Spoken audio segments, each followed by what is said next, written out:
Hello friends, let us look into the supervised learning approach in machine learning. This is one of the approaches out of supervised, unsupervised and semi-supervised learning approach.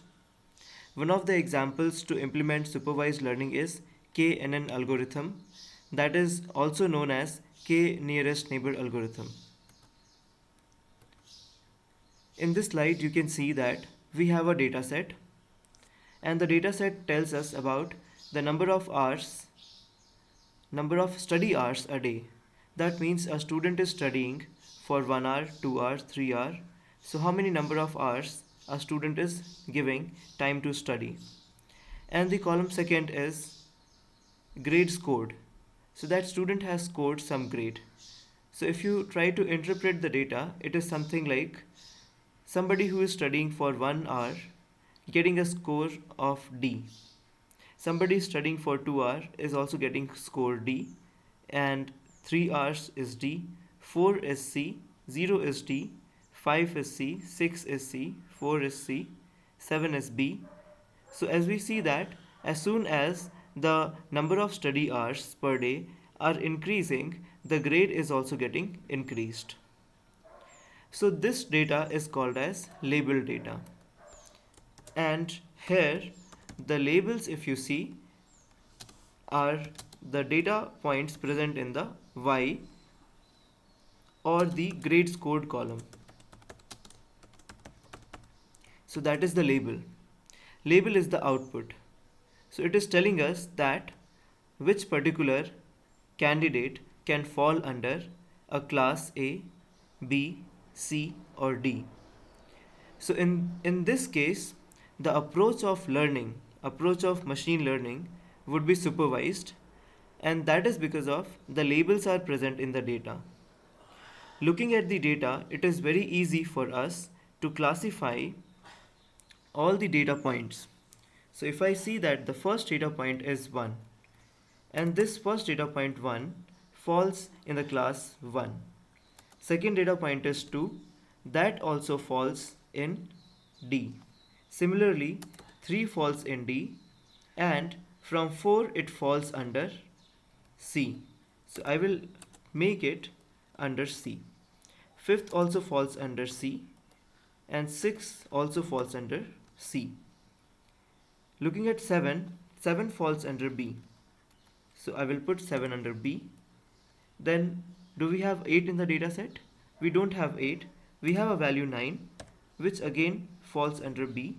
So let us cross check. So 9 also falls under B. Fine.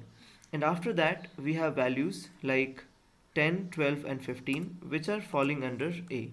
So I will put 10, 12 and 15, they fall under A.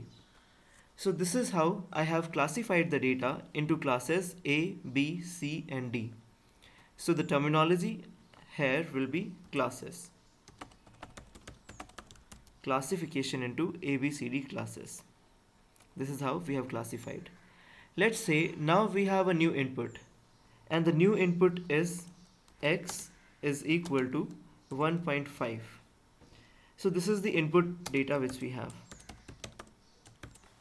And now the purpose of supervised learning is looking at this data. Our algorithm should be able to tell that this new input x is equal to 1.5 will fall under which class.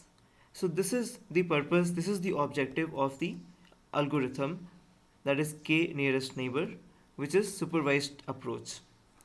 Now I will calculate the distance of 1.5 with all the data points present here. This is how the K nearest neighbor algorithm starts working. So it is trying to identify the nearest neighbors of the input value. And how will it do so? It will do so with the help of the difference between 1.5 and all of the values present in the ABCD different classes. So if I write all the data points here, so data point starts from 1, 2, 3, 4, 5, 6, 7, 9, 10, 12 and 15. So these are the data points which we have. Now if I want to calculate the distance, okay, so dist of 1.5, that is x, okay, from 1, okay. So from 1 the distance is 0.5. From 2 the distance is 1, again 0.5. And from 3 the distance is 1.5. So similarly, the distance from 4 is 2.5, 5 is 3.5, then 6 is 4.5, and it will keep on increasing. So 5.5, then 7.5, then 8.5, and from 12 it is 10.5, and from 15 it is 13.5. So these are the distances of 1.5 from all the data points present here. And now let us identify which are the nearest neighbors. Which are the nearest neighbors available here? So let us identify which are the nearest neighbors. Nearest means the distance which is least. So from 1, the least distance we can see. From 2 also the least difference we can see. And then third it is 1.5. So these are the 3 minimum distances. So let me just draw an outline over there. So these are the 3 values having the minimum distances. Right? So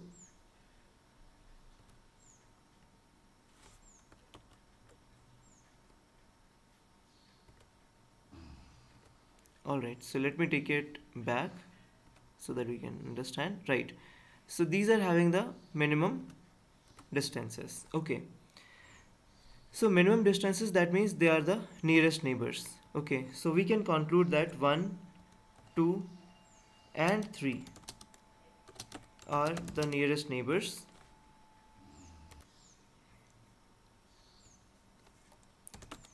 Nearest neighbors. Alright, and now let us identify where this 1, 2 and 3 actually falls. So 1, 2, 3, if you see, they fall under class D. Okay, so all of them, okay, so all of them 1, 2 and 3 fall under class D. So what we will conclude, that the new input, that is 1.5, will also fall under class D. So this is how the k nearest neighbor approach works. I believe this simple explanation will help you. I'll just summarize that we have the data, and the data is having x values, which are the input values, and data is also having y values, which are the output values. Y values are already present in the data, therefore we call it as the labels are already present and the data is labeled. Because the data is labeled, the approach is called as supervised, because we can see the output. Based upon the labels, we classify the data into the available labels. So in our case, the labels were grade A, B, C and D, and we classified all the data from the original data set. Then whatever new input comes in, we try to calculate the distance, or the difference you can say, between the new input and all the data values present in all the classes. And then we try to identify the nearest neighbors. K nearest neighbor algorithm, in K nearest neighbor algorithm, K actually represents the number of neighbors. So in our case, I have put the number of neighbors as 3 neighbors. It can vary. Depending upon the use cases, the nearest neighbors can vary. I have taken it 3, and in my case, the new input x is nearest to the data points 1, 2 and 3. And when I look back, that 1, 2 and 3 are falling under the class D. So basically I have concluded that 1.5 will also fall under the class D. This will be the prediction or classification made by my supervised algorithm KNN. Thank you.